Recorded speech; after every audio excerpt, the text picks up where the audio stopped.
Shabbat Shalom. Hope you're doing well and hope you had a nice Chanukah. In this week's Parsha, Miketz, we jump right into the story. And the story takes place 2 years after we left off. Last week we left off, Joseph was in prison.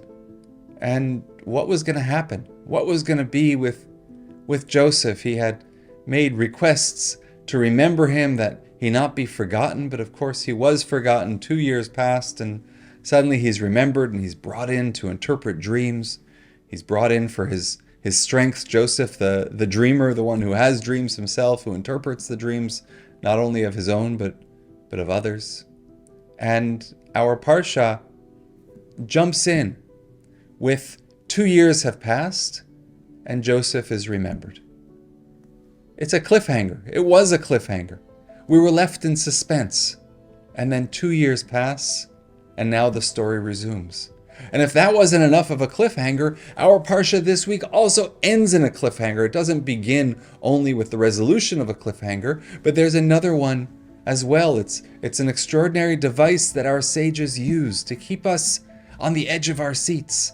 Because at the end of the Parsha, Joseph is in Egypt. The brothers are there.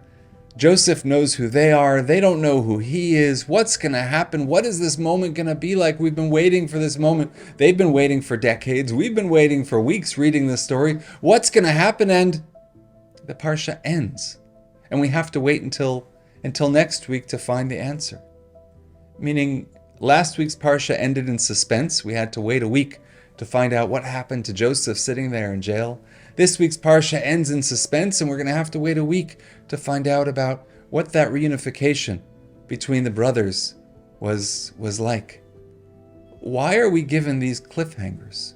Why are the Torah portions, which could have been allocated in any way, we could have told the entire story in one Torah portion, it could have been divided in a different way, but clearly there's something purposeful happening here, that we're left at the end of the Torah reading without knowing what's going to happen.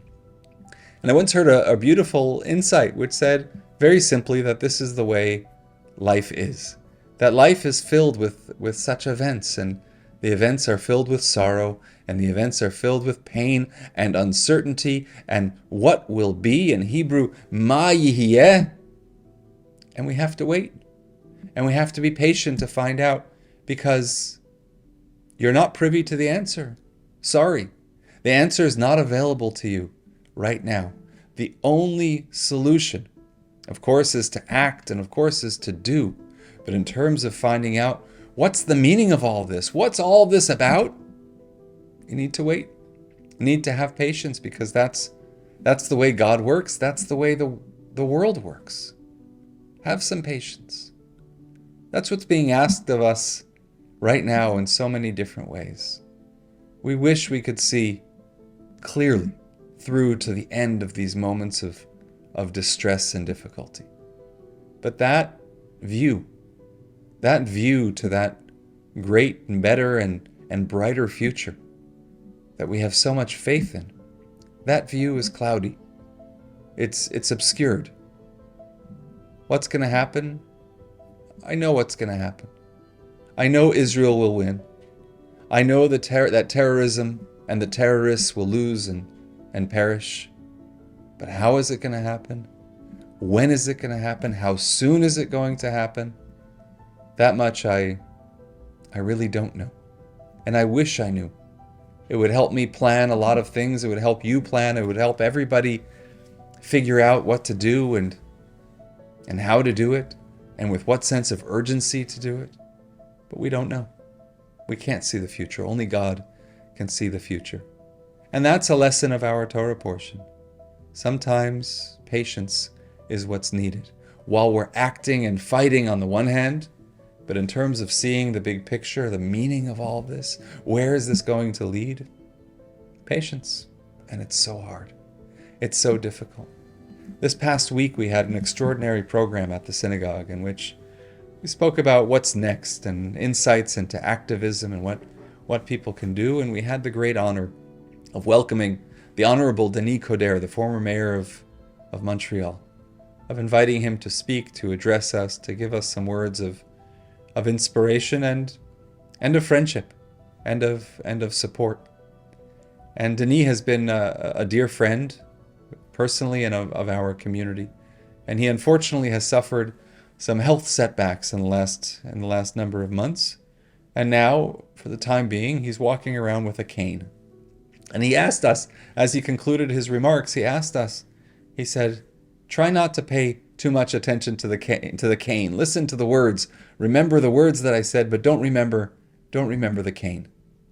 And in thanking him, I offered him gratitude and a blessing and said, well, maybe the cane we won't remember in terms of the health circumstances right now, but what it symbolizes is something that will stay with us forever, which is a cane represents what we lean on when we need that extra leg of stability.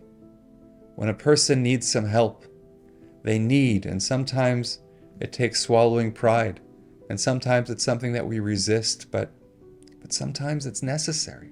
It's essential for our own safety and our own ability to stand, to lean on something, whether it's a cane, a walker, or whatever it is.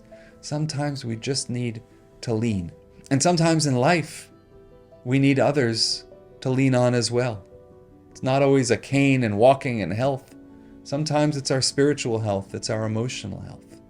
And I thanked him, and we're grateful to the many, and we've said this many times, not enough, certainly not enough. But there have been a few, and for them, we are grateful, and we will remember. We will always remember those who stood by our side in difficult times, just as perhaps it's easier to remember those who were not with us. And we will remember that as well. We need to lean as we hobble through difficult moments. It's difficult to imagine that, but we're called upon to both hobble and stand tall at the same time, and stand upright. But that's the necessity of the moment, because we don't know what's going to happen next. We have faith, we have optimism, but how it's going to unfold, every day is a new day. Every day brings new things to absorb, new aspects, new insights, new events. And we kind of wish we could have the information right now to comfort us, to know that it's all going to be okay. But our Parsha, beginning with a cliffhanger, ending with a cliffhanger, it reminds us that so often patience is essential. God has all the answers. We don't. And so we embrace the power of this moment, our power to do, to achieve, and to build a better world. And how that will happen, when that will happen, that we'll find out soon enough. But in the meantime, wishing you a Shabbat Shalom, a Shabbat of inspiration, a Shabbat of rest, a Shabbat of peace for our community, for all of Israel, and for the entire world. Shabbat Shalom.